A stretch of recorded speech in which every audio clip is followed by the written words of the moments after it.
Assalamualaikum warahmatullahi wabarakatuh. Nama saya Devi Novitasari dari Prodi Perbankan Syariah. Di sini saya akan menceritakan sejarah peradaban Islam pada masa Abu Bakar As-Siddiq. Dunia Islam mulai menorehkan tinta emas dalam sejarahnya sejak Nabi Muhammad SAW melakukan hijrah dari Mekah ke Madinah. Rahasia terpilihnya peristiwa yang agung ini sebagai permulaan sejarah Islam adalah karena sejak saat itu anugerah kemenangan dari Allah Subhanahu wa Ta'ala kepada Rasulnya mulai terlihat, yakni kemenangan terhadap orang-orang yang memerangi beliau di kota tersebut. Padahal sebenarnya seluruh tokoh kabilah Quraisy telah mengatur siasat untuk membunuh beliau. Satu-satunya yang sahabat yang menemani Rasulullah Shallallahu Alaihi Wasallam dalam perjalanan hijrah ini tidak lain adalah Abu Bakar As-Siddiq. Tatkala beliau sedang menderita sakit menjelang wafatnya, sehingga tidak kuat lagi menunaikan sholat berjamaah bersama kaum muslimin, Abu Bakar pula lah yang ditunjuk menggantikan beliau sebagai imam. Pilihan Rasulullah Shallallahu Alaihi Wasallam kepada Abu Bakar As-Siddiq untuk menyertainya dalam perjalanan hijrah dan menggantikan kedudukannya menggantikan imam pada sholat berjamaah bukan tanpa alasan sama sekali. Abu Bakar adalah orang yang pertama yang menyatakan keimanan kepada Allah dan Rasul-Nya. Pengorbanan yang dilandasi oleh keimanan yang kokoh telah ia banyak lakukan. Ia selalu siaga membela Nabi dalam berdakwah, sebagaimana pembelaannya terhadap kaum muslimin. Kepentingan Rasulullah Shallallahu Alaihi Wasallam lebih diutamakan daripada kepentingan dirinya sendiri. Bahkan dalam segala situasi, ia selalu mendampingi perjuangan Nabi Muhammad Shallallahu Alaihi Wasallam. Kesempurnaan akhlaknya berpadu erat dengan kekuatan imannya. Tidak hanya itu, Abu Bakar juga dikenal sebagai seorang hamba Allah yang memiliki sifat paling kasih sayang kepada manusia lainnya. Kehidupan Abu Bakar. Abu Bakar dilahirkan dengan nama Abdullah ibnu Abi Quhafah dan dari seorang ayah bernama Abu Quhafah yang semula bernama Utsman ibnu Amir, sedangkan ibunya bernama Ummu Al-Khair yang semula bernama Salma binti Sakhr ibnu Amir. Sebelum ia memeluk Islam, ia mendapat julukan dengan nama Abdul Ka'bah. Setelah masuk Islam, ia diberi nama oleh Rasulullah Shallallahu Alaihi Wasallam dengan sebutan Abdullah. Sebutan lain baginya adalah Atik, yang artinya lolos atau lepas. Asal mula julukan namanya sebagai Abdul Ka'bah berawal dari kenyataan bahwa ibunya setiap melahirkan anak lelaki pasti meninggal dunia. Begitu Abu Bakar lahir dan dikaruniai kehidupan, orang tuanya sangat gembira, serta-merta dijulukinya sebagai anak lelaki mereka dengan sebutan Abdul Ka'bah. Ketika anak itu tumbuh menjadi remaja, namanya bertambah dengan julukan Atik yang menandakan seolah-olah ia lepas dari kematian. Tetapi menurut para ahli sejarah, Atik bukanlah nama baginya, melainkan sekedar julukan karena kulitnya yang putih dan bersih. Sejak kecil, Abu Bakar hidup seperti layaknya anak-anak lain di kota Mekah.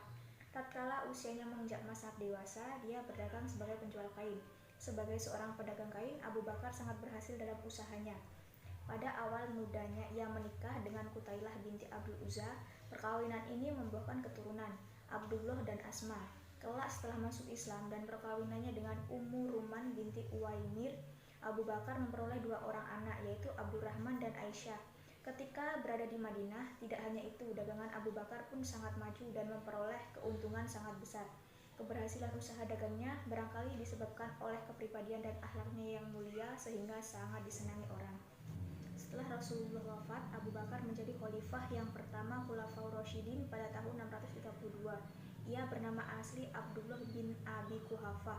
Abu Bakar dilahirkan di Mekah dari keturunan Bani Tamim At-Tamimi, suku bangsa Quraisy. Berdasarkan beberapa sejarawan Islam, ia adalah seorang pedagang, hakim dengan kedudukan tinggi, seorang yang terpelajar serta dipercayai sebagai orang yang bisa menafsirkan mimpi.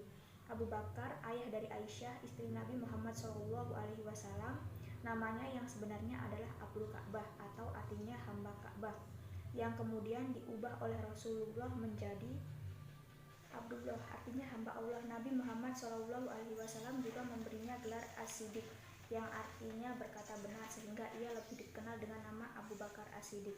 Keberhasilan penyebaran Islam pada masa Abu Bakar As-Siddiq. Setelah berhasil meredam segala bentuk pemberontakan yang terjadi di dalam negeri, terutama memerangi orang-orang kafir, Khalifah Abu Bakar disibukkan dengan rencana-rencana penghancuran eksistensi Islam oleh bangsa Persia dan Romawi. Untuk menghadapi kekuatan bangsa Persia, Abu Bakar mengirim pasukan tentara muslim di bawah pimpinan Khalid bin Walid dan Musana bin Harithah.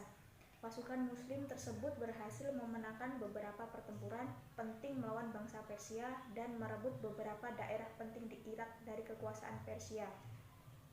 Sedangkan untuk melawan kekuatan bangsa Romawi, Khalifah Abu Bakar memilih 4 panglima Islam terbaik untuk memimpin ribuan pasukan muslim di 4 wilayah berbeda, yaitu Amir bin Al-As di wilayah Palestina, Yazid bin Abi Sofyan di wilayah Damaskus, Abu Ubaidah di wilayah Hims, dan Surahbil bin Hasanah di wilayah Yordania.